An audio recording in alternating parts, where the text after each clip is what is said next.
Bismillahirrahmanirrahim. Assalamualaikum warahmatullahi wabarakatuh.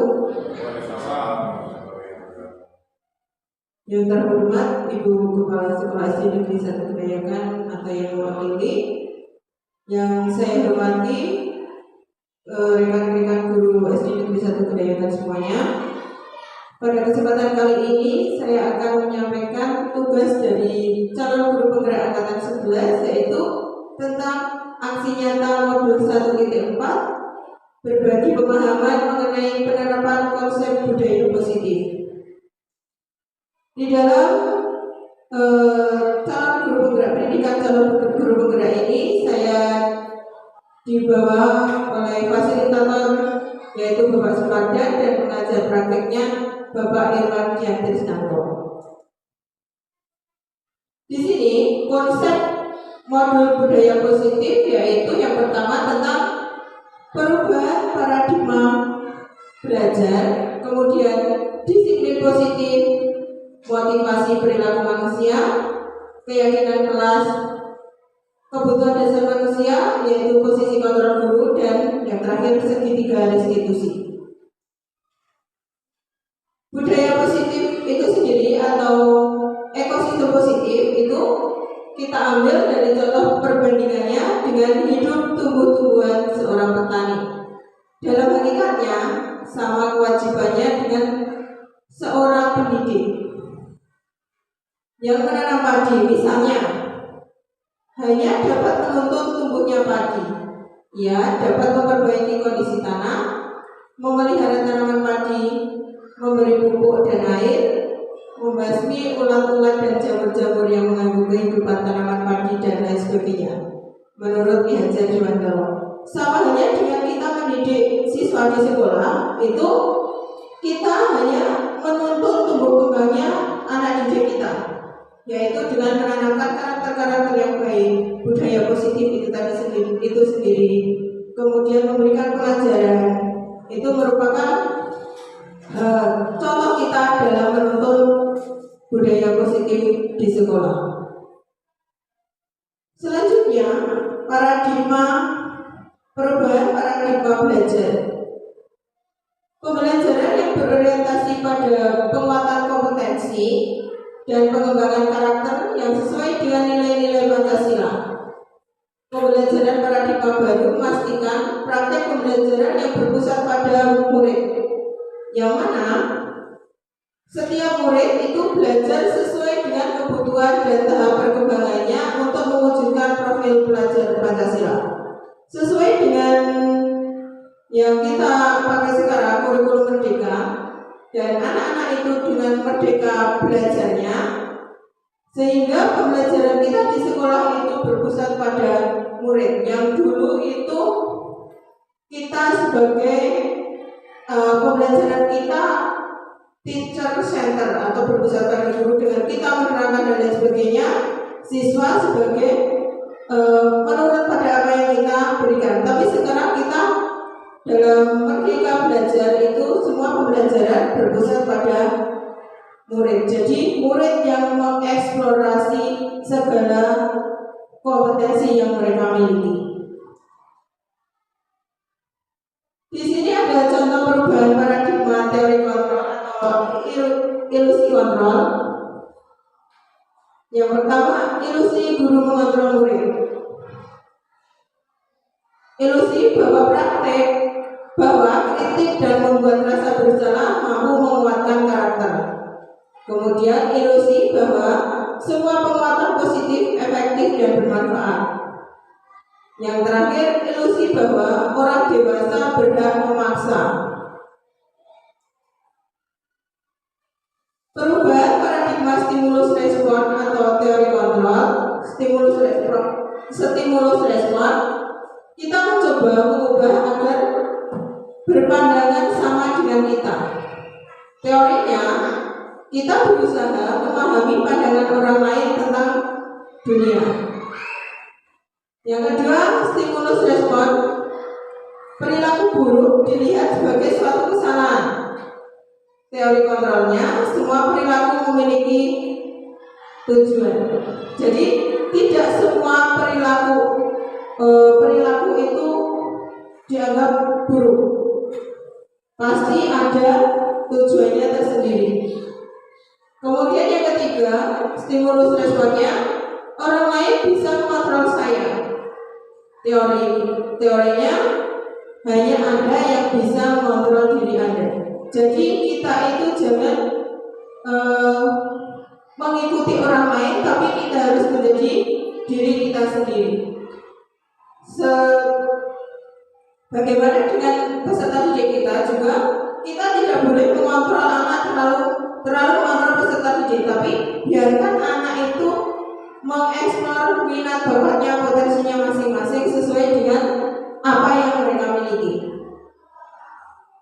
Yang keempat, saya bisa mengontrol orang lain. Teorinya Anda tidak bisa mengontrol orang lain. Jadi terhadap murid kita juga tidak boleh memberikan suatu aturan yang kita anggap murid itu harus sesuai dengan keinginan kita. Jadi biarkan mereka itu berkembang sesuai dengan kemampuan masing-masing. Selanjutnya, stimulus responnya, pemaksaan ada pada saat bujukan gagal. Jadi kita tidak boleh memberikan paksaan jika kita membujuk itu gagal. Teorinya, kolaborasi dan konsensus menciptakan pilihan-pilihan baru. Jadi lebih baik kita berkolaborasi, bekerja sama, berdiskusi dengan peserta didik untuk menciptakan agar mereka itu memiliki pilihan-pilihan yang baru, bukan memaksakan mereka untuk memilih apa yang sudah kita pilih. Yang terakhir, stimulus respon itu model berpikir menang atau kalah. Teori kontrolnya model berpikir menang-menang. Jadi tidak ada menang kalah, karena kita sebagai pendidik kita harus menang dan siswa kita harus menurut pada kita atau posisi yang kalah, tidak boleh. Jadi harus bekerja sama untuk teori kontrolnya agar kita bisa berpikir kita juga menang sesuai apa yang kita harapkan itu tercapai, kemudian siswa juga menang, apa yang mereka harapkan juga tercapai. Selanjutnya, disiplin positif. Disiplin positif di sini berasal dari kata disiplina, yang artinya belajar. Disiplin mengacu pada disiplin diri yang memiliki tanggung jawab terhadap apa yang dilakukannya berdasarkan nilai-nilai yang diyakini.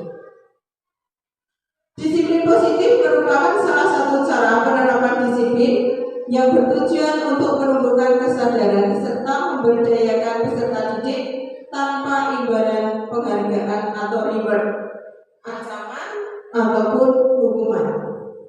Jadi kita mendisiplinkan peserta didik kita itu tanpa harus memberikan iming-iming suatu reward atau suatu hukuman.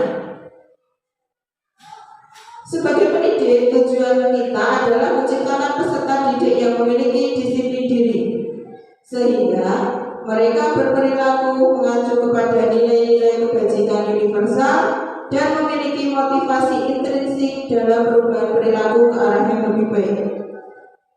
Jadi, sebagai pendidik, kita itu harus menciptakan pendidik yang memiliki disiplin tapi berasal dari dalam dirinya masing-masing, intrinsik, secara intrinsik, sehingga tanpa adanya pemaksaan dari kita sebagai pendidik.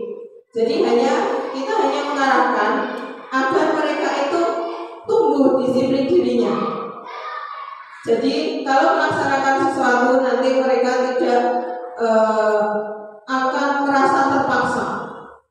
Jadi dengan sukarela dari dalam dirinya masing-masing atau dari intrinsiknya masing-masing. Selanjutnya, motivasi perilaku manusia.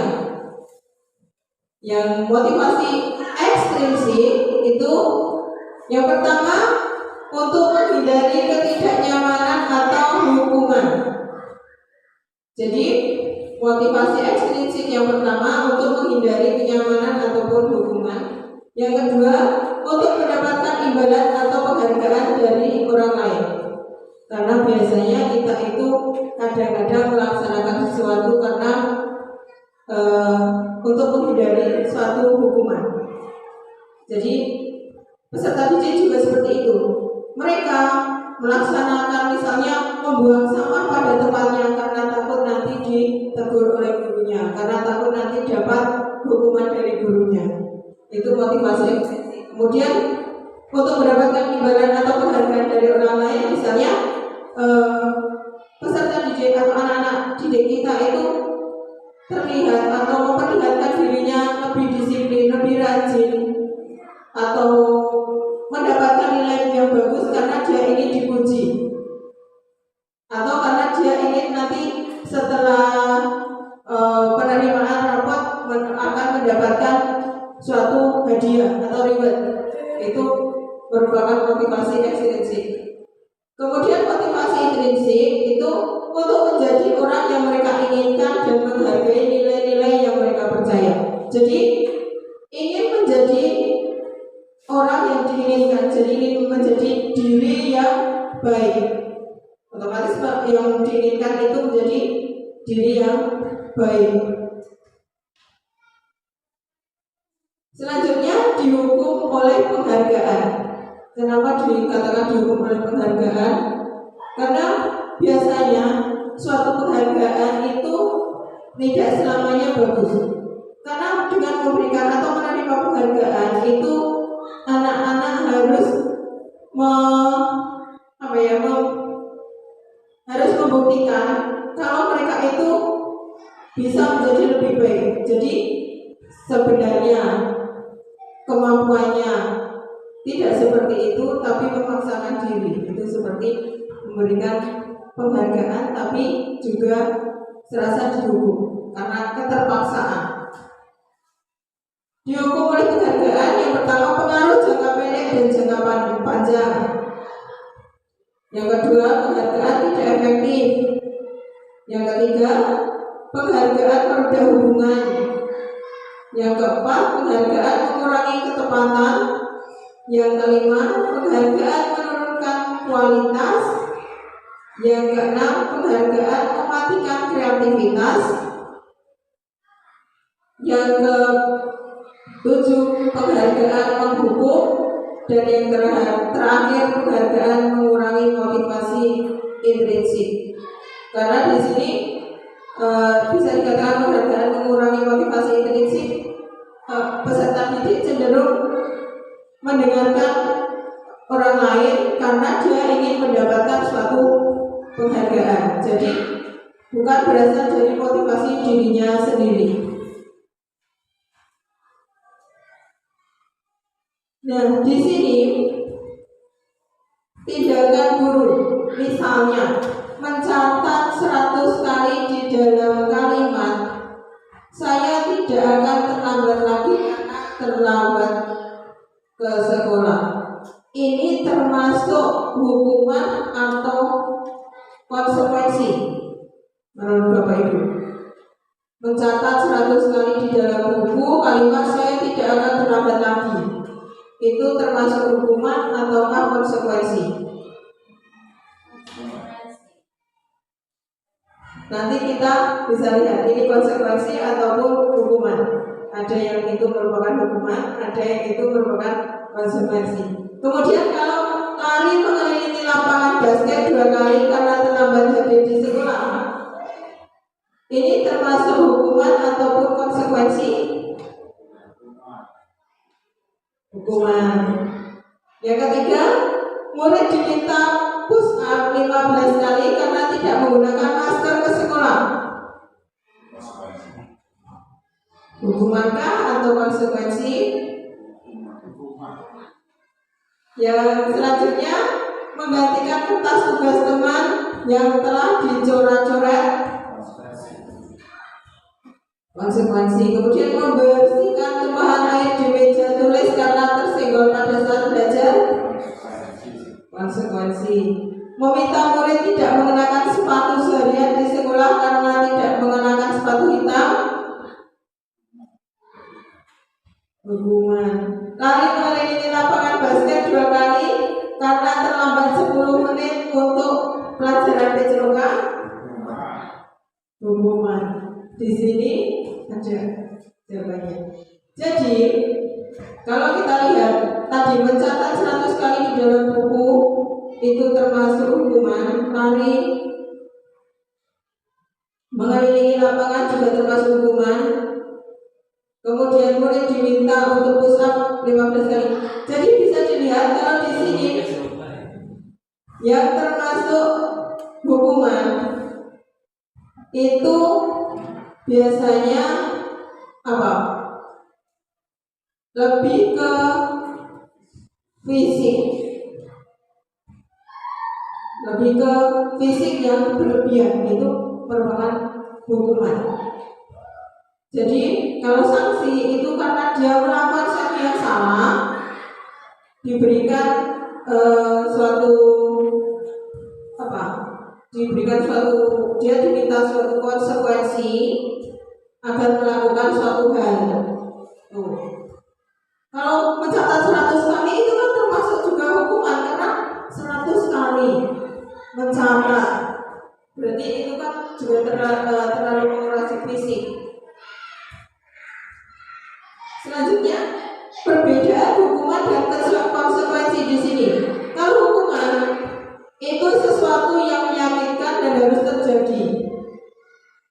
Kalau konsekuensi itu sesuatu yang harus terjadi. Karena kalau hukuman tadi berhubungan dengan fisik, berarti ada kata-kata sesuatu yang menyakitkan.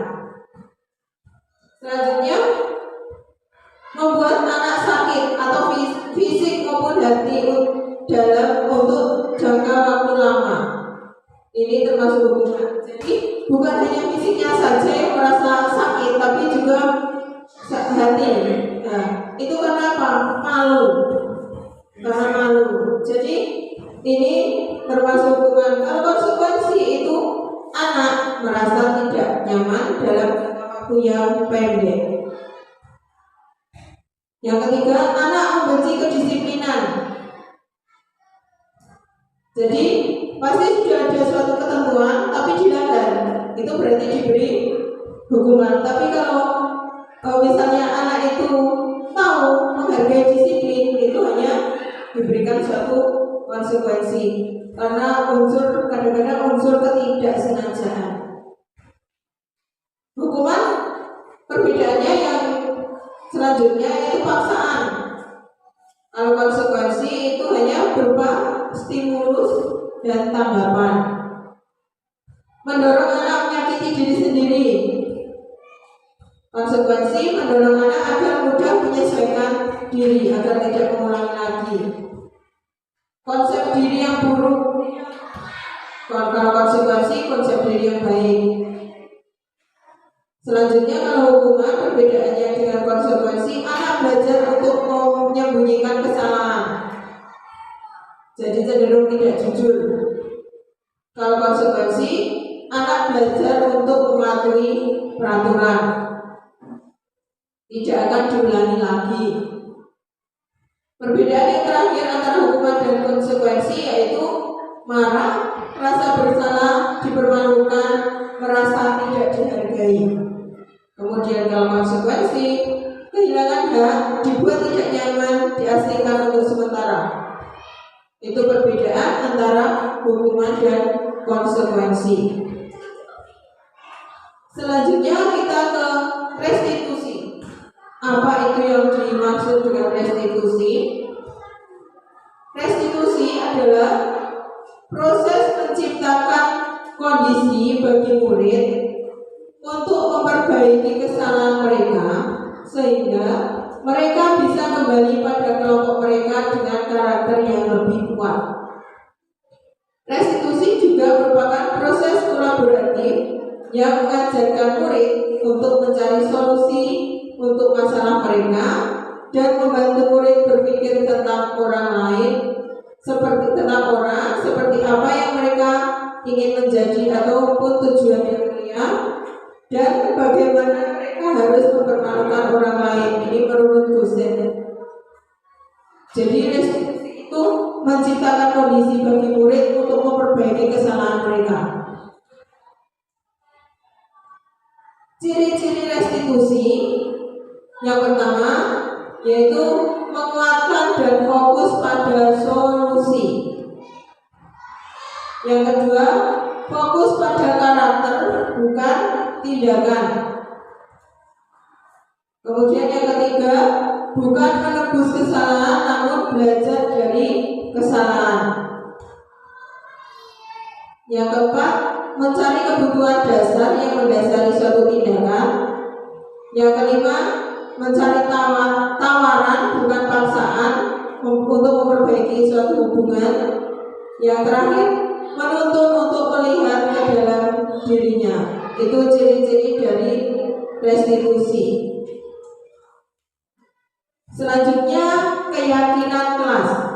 Mengapa kita harus membuat keyakinan kelas, bukan membuat peraturan kelas? Jadi, kalau keyakinan kelas itu guru dan peserta didik itu membuat suatu kesepakatan yang nanti akan dipatuhi bersama, itu merupakan suatu keyakinan kelas. Tetapi kalau peraturan kelas itu sudah seperti tata tertib. Tata tertib itu suatu peraturan. Jadi sudah ada dan bersifat mengatur murid, mengatur peserta didik. Tapi kalau keyakinan itu antara guru dan murid harus membuat kesepakatan dulu, baru itu dijadikan sebagai keyakinan di kelas. Nanti kalau misalnya melaksanakan contohnya membuang sampah pada tempatnya, itu sudah disepakati bersama di dalam kelas. Dan kalau keyakinan kelas itu juga tidak boleh menggunakan kata-kata negatif. Misalnya tidak boleh dilarang, itu tidak boleh. Tapi kalau peraturan itu pasti ada kata-kata dilarang membuang sampah di sembarangan itu. Tapi kalau keyakinan kelas itu buanglah sampah pada tempatnya. Jadi kita tidak boleh menggunakan kata-kata negatif. Itu perbedaan antara peraturan dan keyakinan kelas. Selanjutnya, pembentukan keyakinan kelas. Yang pertama itu bersifat abstrak. Kedua, berupa pernyataan universal, pernyataan umum. Kemudian dibuat dalam pernyataan positif. Tadi tidak boleh ada kata dilarang, tidak boleh, tidak diperbolehkan, kata-kata tidak itu tidak boleh. Sedikit saja agar mudah diingat. Jadi kalau keyakinan kelas itu hanya sedikit, tidak seperti peraturan. Sesuai dengan kondisi kelas dan sekolah sehingga mudah diterapkan, disesuaikan dengan kondisi sekolah masing-masing atau kondisi kelas masing-masing. Jadi dalam satu sekolah itu keyakinan kelasnya itu setiap kelas itu bisa beda-beda sesuai dengan kesepakatan kesepakatan di kelasnya masing-masing. Yang terakhir, semua warga sekolah atau warga kelas dilibatkan saat membuat keyakinan sekolah atau keyakinan kelas. Jadi di sini sebelum di awal pelajaran, sebelum kita mulai pembelajaran itu kita bersama peserta didik membuat keyakinan kelas dulu. Jadi nanti bersama murid, bersama peserta didik kita berdiskusi untuk membuat keyakinan kelasnya masing-masing. Misalnya membuang sampah pada tempatnya, hadir tepat waktu, terus makan saat istirahat. Berarti saat di dalam kelas, saat pelajaran tidak boleh sambil makan. Itu contoh-contoh keyakinan kelas. Kalau di kelas saya itu sudah 2 tahun ini saya sudah membuat keyakinan kelas. Jadi sebelum saya mulai tahun ajaran baru itu, saya membuat keyakinan kelas bersama dengan siswa saya di kelas 5. Itu kalau untuk tahun ini salah satunya tadi membuang sampah di tempat sampah dan di tempat waktu, berarti Mereka itu sebelum jam masuk kelas sudah harus di sekolah, kemudian tadi makan saat istirahat, terus mengerjakan secara mandiri. Ini maksudnya agar mereka tidak mencontek. Itu contoh keyakinan kelas yang disebut di kelas 5. Selanjutnya, kebutuhan dasar manusia. Kebutuhan dasar manusia adalah segala sesuatu yang kita lakukan untuk mendapatkan apa yang kita inginkan. Seluruh tindakan yang kita lakukan memiliki tujuan tertentu, dan semua usaha terbaik yang kita lakukan adalah dalam rangka agar kebutuhan dasar kita terpenuhi. Ini kebutuhan dasar manusia. Nah, di sini kebutuhan dasar manusia itu ada 5 kebutuhan dasar manusia. Yang pertama, bertahan hidup. Contohnya makan, pakaian, tempat tinggal, keamanan, kesehatan. Itu contoh kebutuhan dasar manusia bertahan hidup. Kemudian yang kedua, kasih sayang dan rasa diterima. Rasa diterima atau contohnya rasa diterima, dipedulikan, berbagi, kerjasama, dan menjadi bagian dalam satu kelompok. Jadi di sini rasa diterima itu misalnya kita dalam satu lingkungan itu tidak dikucilkan. Itu juga merupakan salah satu kebutuhan manusia. Dalam satu kelompok kita datang, kita masuk, itu kita diterima. Kita bisa berkolaborasi, kita bisa bekerja sama. Yang ketiga itu penguasaan. Penguasaan contohnya harga diri, keinginan untuk dianggap, memimpin, berprestasi, diakui dan didengar. Di sini penguasaan, misalnya kita dalam satu sekolah, kita diakui dan didengar apa yang kita utarakan. Yang kelima itu kebebasan. Kebebasan di sini contohnya mandiri, memiliki pilihan, mencoba hal baru, mampu mengendalikan arah dirinya. Jadi di sini kebebasan itu kita harus bisa mandiri. Kemudian kita dapat memiliki pilihan sendiri. Jadi tidak ikut-ikutan. Itu mencoba hal baru. Jadi kita bisa mau keluar dari zona nyaman kita. Jadi kalau ada sesuatu yang baru, kita mau mencoba dan berusaha, mampu mengendalikan arah dirinya. Jadi kita itu harus jadi diri sendiri, bukan kita itu menjadi apa yang diinginkan oleh orang-orang lain. Untuk mengendalikan arah dirinya. Kebutuhan dasar manusia yang terakhir itu kesenangan, bermain, humor, antusias, tertawa. Itu contoh kebutuhan kesenangan. Selanjutnya 5 posisi kontrol guru. Yang pertama sebagai penghukum, kedua membuat merasa bersalah, yang ketiga sebagai teman, yang keempat sebagai pemantau, dan yang terakhir sebagai manajer.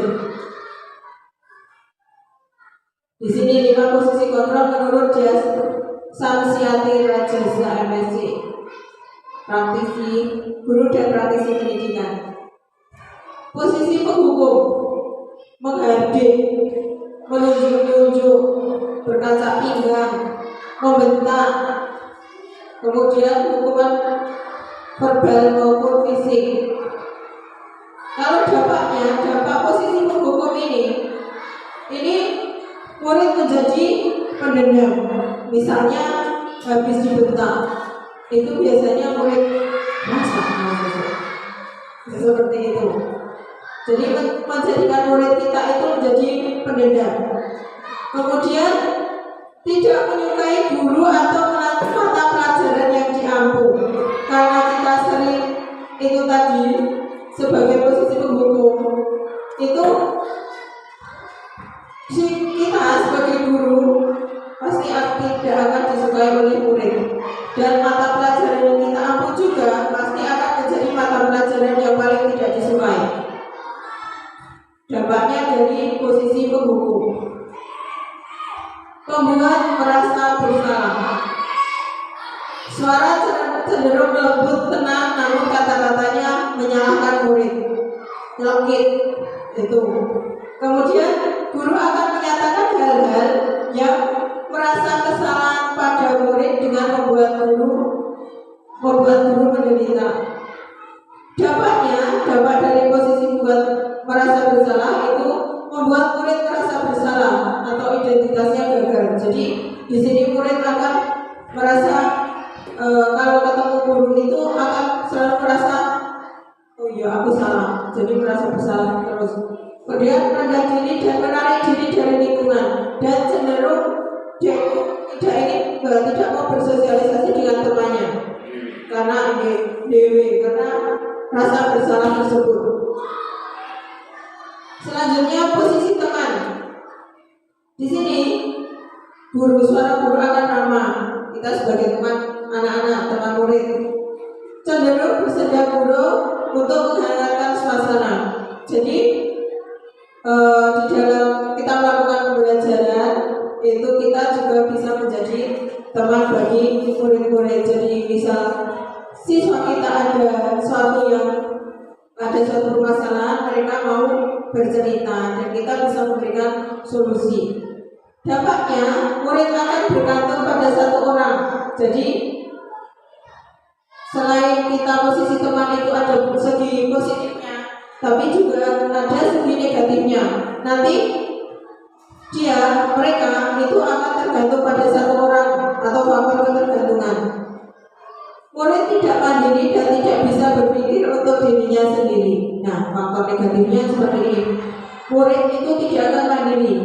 Sedikit-sedikit, gimana Pak, gimana Bu, itu tidak bisa berpikir untuk dirinya sendiri karena ketergantungan tadi. Selanjutnya posisi pemantau atau monitor. Seorang pemantau akan berusaha datar, tidak emosional, tidak bersandar-gurau ataupun menggunakan suara tinggi. Tercipta identitas diri positif atau berhasil. Jadi sebagai monitor itu posisi kita cenderung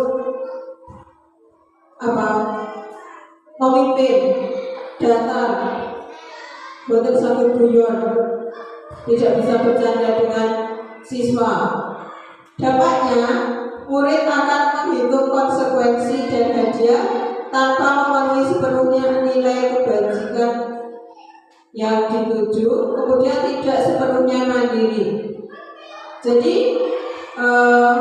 karena kita sebagai pemantau atau monitor, ini murid akan kalau melakukan sesuatu akan menghitungkan nanti konsekuensinya akan seperti apa. Nanti kalau saya seperti ini akan mendapatkan hadiah seperti apa, atau saya akan mendapatkan sanksi atau konsekuensi seperti apa, karena si guru tadi sebagai posisi memonitor atau pemantau. Jadi sepenuhnya tidak mandiri, dia akan melakukan sesuatu karena adanya suatu konsekuensi ataupun adanya suatu sanksi atau adanya suatu hadiah. Yang terakhir yaitu posisi manajer. Di sini seorang manajer itu netral, tidak emosional, tidak terlalu ramah dan tidak bernada tinggi. Tercipta identitas positif berhasil. Jadi kalau sebagai manajer itu netral, tidak memihak, kemudian tidak emosional, tidak terlalu ramah, juga tidak terlalu kalau tidak terlalu bernada tinggi, tapi juga tidak terlalu ramah. Dampaknya murid akan mandiri, kemudian percaya diri dan dapat memecahkan masalah. Jadi kalau ada posisi manajer ini, murid akan lebih mandiri, percaya diri dan dapat memecahkan suatu masalah. Nah, di sini ada posisi kontrol. Apakah saya kecewa sekali dengan kamu? Ini termasuk posisi kontrol apa? Tadi ada 5 tadi. Ada manajer, pemantau, teman, merasa bersalah, dan penghukum. Memberi hukuman. Kalau saya kecewa sekali dengan kamu, itu termasuk posisi kontrol. Karena dendam tadi berarti posisi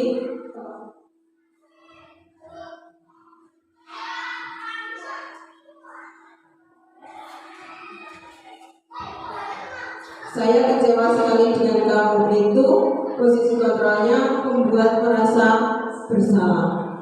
Kalau kamu selalu yang paling terakhir, itu menghukum. Ini kata-kata gurunya. Jadi guru berkata, saya kecewa sekali dengan kamu.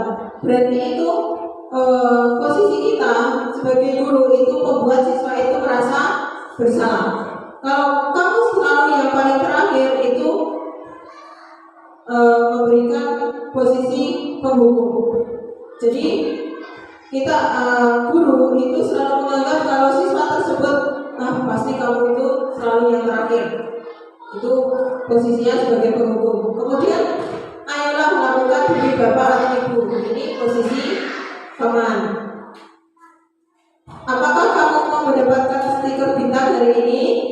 Ini sebagai pemantau, karena pemantau tadi si peserta didik yang akan memikirkan konsekuensi ataupun hadiah yang nanti akan diberikan oleh gurunya.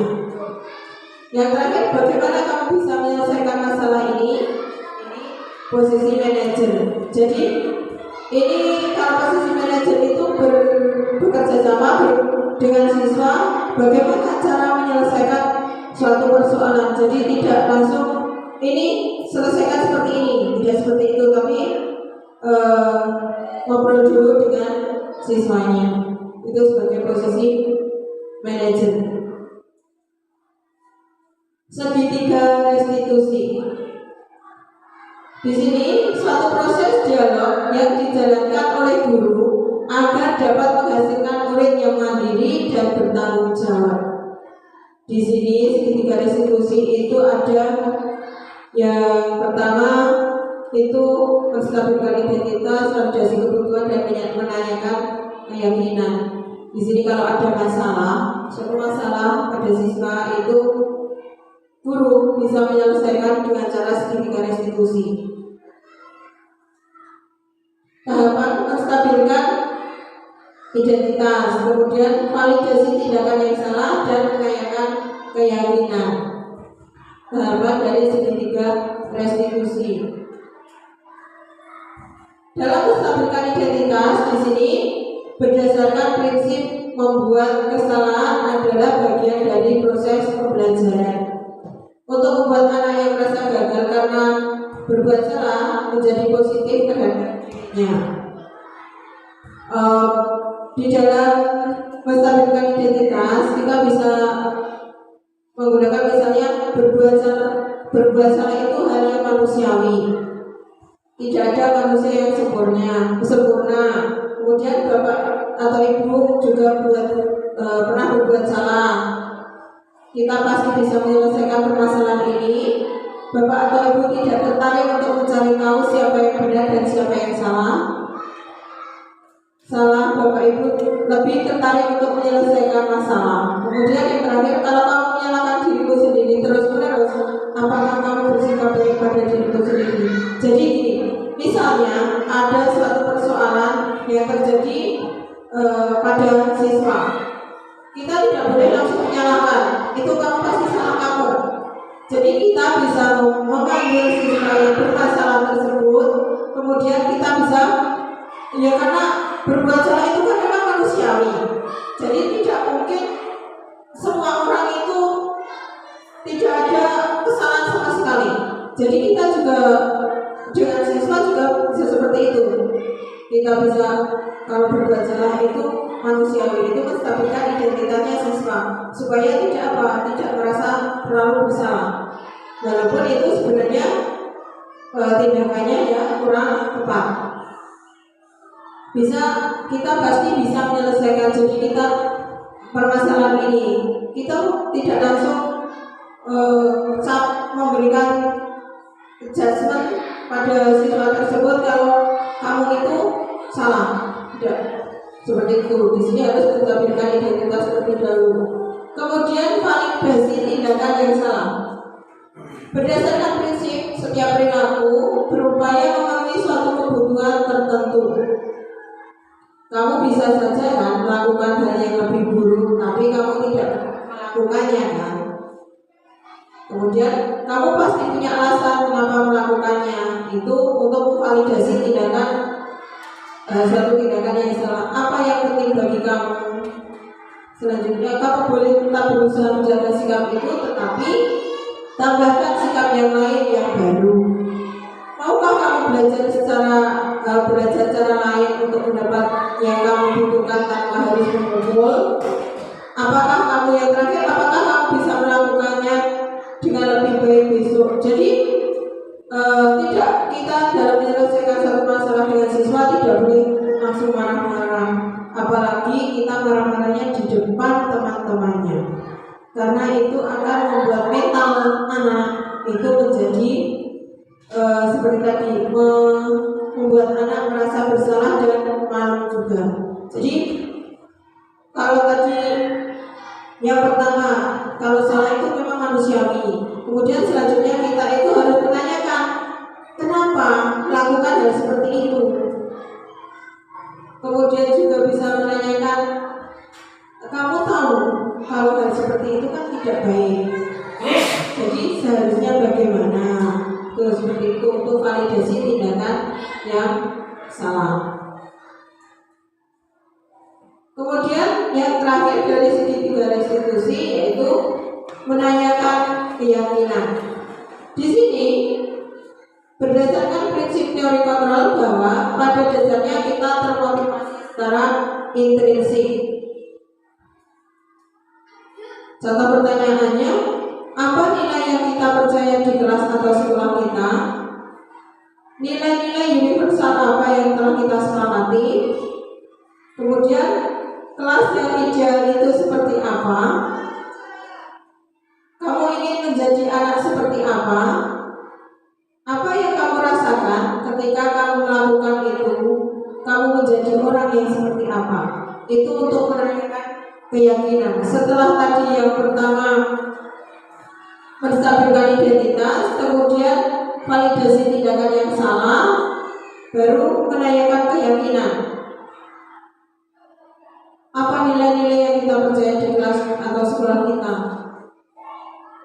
Ini biasanya kita kaitkan dengan keyakinan sekolah ataupun keyakinan kelas yang telah disepakati. Jadi tidak hanya keyakinan kelas, jadi kalau keyakinan kelas itu di kelasnya masing-masing, tapi bisa juga keyakinan sekolah, jadi antara semua siswa dengan kita sebagai peserta didik. Kelas idealnya seperti apa? Kamu ingin menjadi anak yang seperti apa? Atau bisa menanyakan di dalam keyakinan kelas yang telah kita sepakati kan sudah ada aturan, sudah ada keyakinan ini. Apakah kamu merasa sudah melakukan keyakinan yang kelas yang benar? Bisa juga, bisa dengan menggunakan seperti itu. Selanjutnya, sebagai penutupnya, dalam penerapan program disiplin positif itu hendaknya guru memiliki standar kedisiplinan profesional dan sosial yang baik, di mana guru mampu merefleksi dirinya dalam posisi kontrol saat ini. Bagaimana perjalanan dirinya sebagai among atau manajer yang menuntut murid-muridnya menjadi insan yang mandiri, merdeka, dan bertanggung jawab. Jadi di dalam sekolah kita itu kita harus membudayakan disiplin yang positif. Jadi kita harus membudayakan pada siswa-siswa kita agar menjadi manusia atau menjadi siswa yang lebih disiplin dan tadi tidak boleh menggunakan suatu hukuman, tapi dengan menggunakan kita sebagai manajer atau kita menuntun, kita sebagai among dari siswa tersebut. Tujuan mulia dari penerapan disiplin positif adalah agar terbentuk murid-murid yang berkarakter disiplin, santun, jujur, peduli, bertanggung jawab, dan merupakan pembelajar sepanjang hayat sesuai dengan standar kompetensi lulusan yang diharapkan. Itu sesuai dengan standar nasional pendidikan.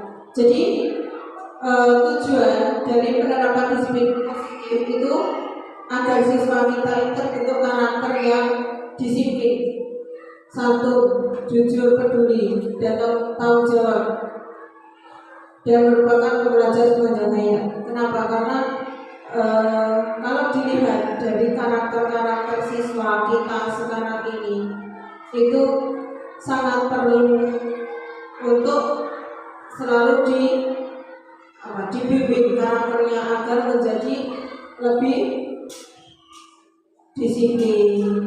Disiplin itu bisa disiplin dalam mengerjakan pekerjaannya sendiri, kemudian disiplin dalam melakukan segala sesuatu yang berkaitan dengan pembelajaran. Santun, nah ini kadang-kadang yang seperti menjadi PR kita sebagai pendidik, santun. Karena untuk murid-murid sekarang ini, untuk santun, apalagi dengan menggunakan bahasa Jawa, itu sulit. Jadi kalau misalnya ada orang tua duduk, kemudian lewat di depannya, itu harus sikapnya seperti apa, itu PR bagi kita. Jujur ini juga kalau saya lihat itu contohnya misalnya mengerjakan tugas, itu ditanya mengerjakan sendiri, iya, padahal belum tentu. Kadang-kadang mereka itu masih mencontoh dari temannya. Itu tugas kita untuk membuat murid-murid menjadi berkarakter jujur, peduli. Ini peduli yang sering kita lihat. Kalau misalnya ada temannya yang jatuh, bukannya langsung ditolong tapi ditertawakan, itu menurut saya kepeduliannya juga kurang. Jadi kurang peduli pada orang lain. Tanggung jawab itu misal diberikan suatu tugas atau diberikan suatu tanggung jawab untuk menyelesaikan suatu hal. Itu kalau ditanya murid, misalnya murid kita itu ditanya sudah bisa besok selesai. Tapi saat deadline yang sudah ditentukan itu terkadang malah belum selesai, dan juga yang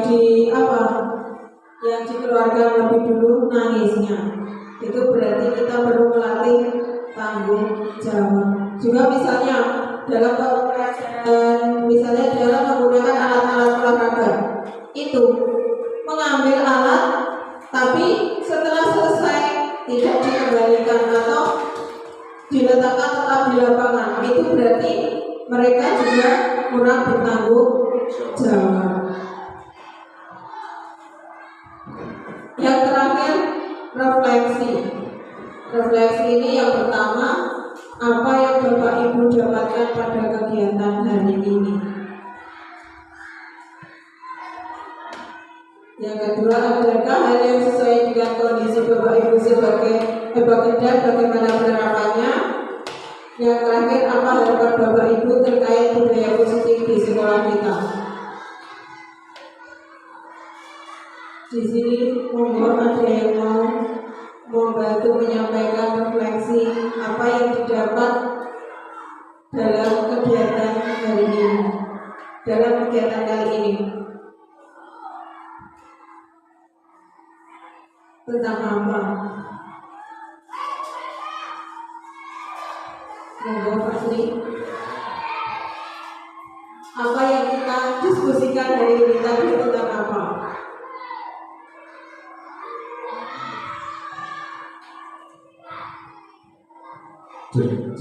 Terima kasih waktunya yang diberikan kepada saya.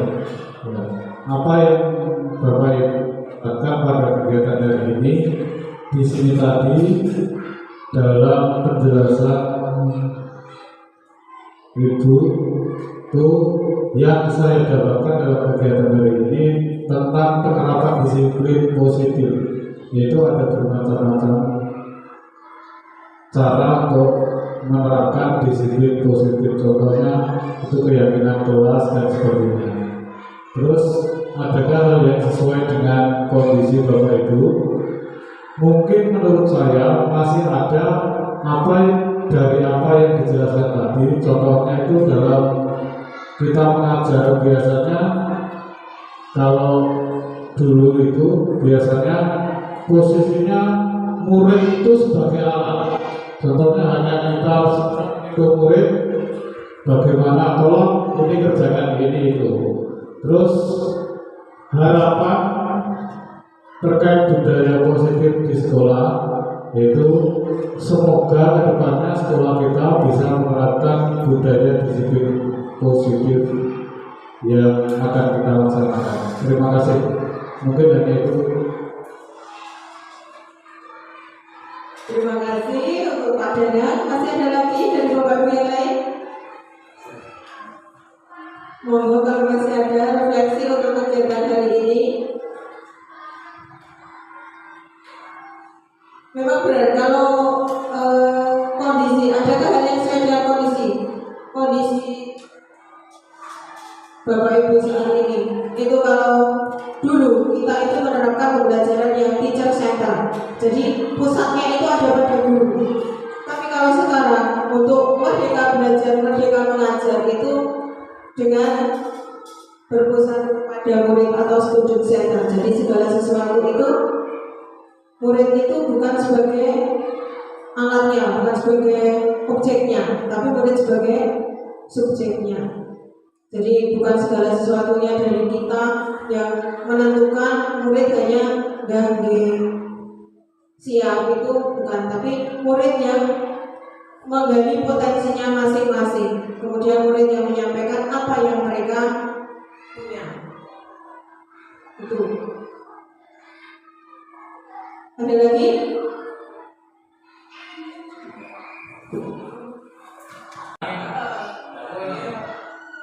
Mungkin masih ada lagi dari Bapak Ibu di sini yang ingin menyampaikan refleksi kegiatan hari ini. Monggo, saya persilakan. Oke, monggo Pak. Baik, terima kasih atas waktu yang diberikan kepada saya. Pada kesempatan pagi ini kita telah mendengarkan apa yang dipaparkan oleh Bu Rahim Sari. Saya ingin menanggapi tentang apa yang Bapak Ibu dapatkan pada kegiatan hari ini. Tadi telah disampaikan oleh beliau Pak Danang yang telah menyampaikan beberapa hal, dan saya di sini juga ingin menyampaikan apa yang Bapak Ibu dapatkan pada kegiatan hari ini. Kalau menurut saya banyak sekali yang kita dapatkan yang terkait tentang tupoksi kita mengenai tugas seorang pendidik. Yang pertama adalah cara pengelolaan pada siswa di sekolah. Yang pertama tentang pendidikan karakter, pembiasaan, kemudian tentang tata krama, berbudi pekerti. Ya, hendaknya kita sebagai orang yang dewasa harus menyadari dan mengetahui tentang karakter anak. Kalau era dulu kita adalah sebagai apa ya, seolah-olah kita memerintah, tetapi saat ini kita mempelajari apa yang dikehendaki siswa, harus memaklumi apa yang dikehendaki siswa sehingga siswa berani untuk menyampaikan ide-ide gagasan mereka sesuai bakat dan minat anak masing-masing. Kemudian adakah hal yang sesuai dengan kondisi Bapak Ibu? Bagaimana penerapannya? Saya kira kita jumpai dalam kesehariannya banyak sekali yang sesuai dengan apa yang disampaikan oleh Bu Rahimayasari. Tentunya banyak sekali yang sesuai di kondisi sekolah kita ini. Kemudian yang ketiga, apakah harapan Bapak Ibu terkait budaya positif di sekolah? Kita menyadari harapannya itu banyak. Tentunya kita mendapatkan amanah dari pemerintah untuk mengabdi kepada masyarakat yang tentunya mencerdaskan kehidupan bangsa, tentunya terkait dengan siswa adalah yang merupakan tugas bangsa, dan kita itu ya harus bertanggung jawab penuh, kemudian dengan ikhlas hati di sekolah ini seperti di rumah, seperti anak kita sendiri, walaupun itu anak orang lain, karena kita sudah dipercayakan untuk memberikan fondasi tentang yang saya sampaikan di depan, yaitu yang berkarakter, berbudi pekerti luhur, memberikan ilmu pengetahuan, kemudian kita mengikuti anak itu, masing-masing anak mempunyai kekurangan dan kelebihan. Tentunya mungkin si A itu di bidang akademiknya kurang, tetapi di bidang yang lain tentunya ada yang menonjol. Dan disinilah kewajiban kita sebagai seorang pendidik. Mungkin itu yang dapat saya sampaikan. Mudah-mudahan harapan kita di sekolah kita ini kedepannya lebih baik daripada yang sekarang. Terima kasih. Wassalamualaikum warahmatullahi wabarakatuh. Waktu saya kembalikan kepada Bu Rahimayasari.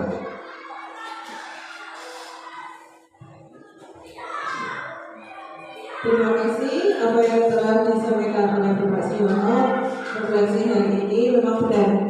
Kita itu tugasnya mempersiapkan generasi masa depan yang lebih baik. Jadi kita tidak boleh memaksakan pada siswa untuk menjadi seperti apa, tapi kita menuntut siswa sesuai dengan kodratnya masing-masing, sesuai dengan potensinya masing-masing, sesuai dengan bakat dan minatnya masing-masing, sehingga sebagai pendidik tidak boleh memaksakan kita untuk siswa itu harus jadi seperti apa, karena kita sebagai tadi seperti yang disampaikan tadi, kita itu sebagai pamong menuntut agar nantinya siswa-siswa kita, peserta didik kita itu menjadi generasi yang baik, generasi yang cemerlang, generasi yang bisa membuat bangsa kita menjadi lebih maju lagi. Mungkin masih ada lagi dari Bapak Biasi, monggo kalau masih ada.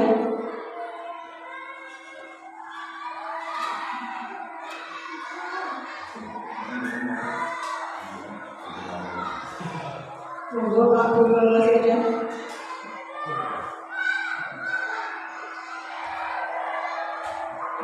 Monggo masih ada waktu.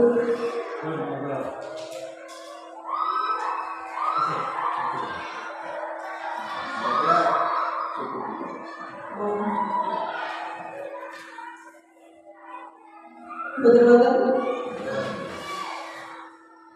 Mungkin karena tidak ada lagi, Untuk kegiatan hari ini kita cukupkan, kita akhiri. Banyak salah kata, mohon maaf, dan terima kasih atas waktu yang disempatkan untuk kegiatan diskusi hari ini. Mudah-mudahan apa yang kita diskusikan hari ini dapat bermanfaat bagi kita dan bagi anak didik kita, bagi sekolah kita, dan menjadi lebih baik lagi. Mungkin hanya itu yang dapat saya sampaikan. Kurang lebihnya mohon maaf. Saya akhiri. Assalamualaikum warahmatullahi wabarakatuh.